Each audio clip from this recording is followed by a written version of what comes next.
તમાચો માર્યો છે એ ક્યારેય કોંગ્રેસના બે નેતાઓ નહીં ભૂલી શકે। વડગામની અંદર પણ ભવ્યથી ભવ્ય વિજય થયો છે। એ તમારા સાડીના પલ્લુમાંથી બાંધેલી સીટો આંચકી અને ભગવો લહેરાઈને આવ્યો છે।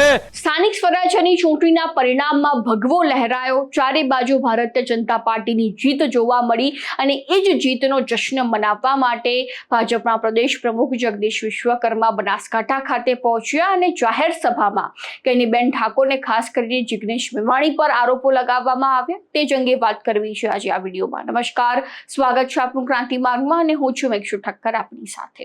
ગુજરાતમાં જ્યારે પણ ચૂંટણી આવે તે પછી સ્થાનિક સ્વરાજ્યની હોય, વિધાનસભા હોય કે લોકસભા જ કેમ ન હોય, આ દરેક ચૂંટણીઓમાં ભારતીય જનતા પાર્ટી જે છે તે સૌથી વધુ વિસ્તારમાં પ્રચાર પ્રસાર કરવામાં આવતો હોય છે। તેમના દ્વારા સૌથી વધુ ચિંતાનો વિષય આ વિસ્તારમાં જોવા મળતો હોય છે, કારણ કે જે રીતે લોકસભામાં એક બેઠક માટે ભાજપ જે છે તે રહી ગઈ હતી। બનાસના બેન કૈનીબેન ઠાકોરની જીત જોવા મળી। લોકસભામાં ચારે બાજુ ડંકો વાગી ગયો હતો અને હજુ પણ એ ભારતીય જનતા પાર્ટી જે છે તે એ સીટને લઈને ખરેખર મહેનત કરી રહી છે, ક્યાંક અફસોસ પણ દાખવી રહી છે કે એક સીટ માટે જે છે તે અમારી હેક્ટિક રહી ગઈ, નહીં તો 26માંથી 26 બેઠક એ અમારા ફાળે આવવાની હતી અને એ જ વખતે તેમને એ બનાસકાંઠાનો જિલ્લો નડી ગયો। પરંતુ આ વખતે કોંગ્રેસની ક્યાંક ને ક્યાંક બેઠકો જે છે તેમાં ઘટાડો જોવા મળ્યો। સ્થાનિક સ્વરાજ્યની ચૂંટણીમાં કોંગ્રેસનો સફાયો થયો, કેટલાક વિસ્તારમાં તે રીતના પરિણામો સામે આવ્યા અને તેને લઈને હવે ભાજપ ક્યાંક હાશકારો અનુભવી રહી છે કે વર્ષ 2027ની ચૂંટણીમાં અમને જે છે તે કોઈ મોટું ટેન્શન આ વિસ્તારમાંથી નહીં જોવા મળે। તે રીતની વાત પહેલા તો જગદીશ વિશ્વકર્મા દ્વારા કરવામાં આવી હતી જાહેર સભામાં અને ખાસ કરીને કૈનીબેન ઠાકોર અને જિગ્નેશ મેવાણી જે છે તેમની સામે અનેક આરોપો લગાવવામાં આવ્યા હતા। જાતિવાદને લઈને આરોપ લગાવવામાં આવ્યા અને આ મુદ્દે જગદીશ વિશ્વકર્માએ વધુમાં શું કહ્યું એકવાર તેમની પાસેથી સાંભળી લો। એવો તમાચો માર્યો છે કે ક્યારેય કોંગ્રેસના બે નેતાઓ નહીં ભૂલી શકે।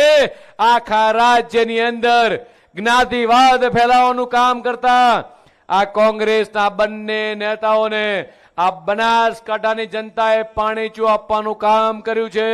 માત્ર જ્ઞાતિવાદ, વર્ગ વિગ્રહ, હું આ સમાજનો નેતા, હું આ સમાજનો નેતા, હું બનાસની બેન, અમે તમારી બેન તમારું સન્માન કરીએ છીએ, તમે અમારી સૌની બેન છો, પણ તમે જે લોકસભાની અંદર જઈ ગુજરાતની તમામ બહેનોનું, બનાસની તમામ બહેનોનું અને દેશની 70 કરોડ મહિલાનું તમે જે અપમાન કર્યું છે નારી વંદના અધિનિયમ અંતર્ગત, આ બનાસની બહેનો ક્યારેય નહીં ભૂલે અને એનો કરારો જવાબ આગામી દિવસોની અંદર અમારી માતા બહેનોએ તમને તમારા ગઢમાંથી તમારી સીટો એ તમારા સાડીના પલ્લુમાંથી આંચકી લીધી છે।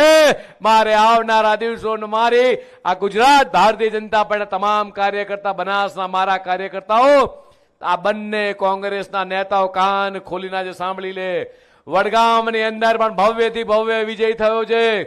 એ જ રીતે વાવ થરાદની અંદર તમારા પોતાના ગઢમાં એ લોકસભા વખતે તમારી પોતાની વિધાનસભાની અંદર અમારા શશિકાંતભાઈ પ્રભારી હતા, એમણે તમારી સીટની અંદર ગાબડું પાડ્યું હતું।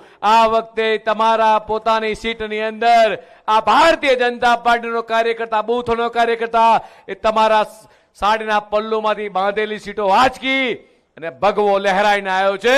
નતમસ્તક વંદન કરવાનું મન થાય મિત્રો તમામ કાર્યકર્તાઓને।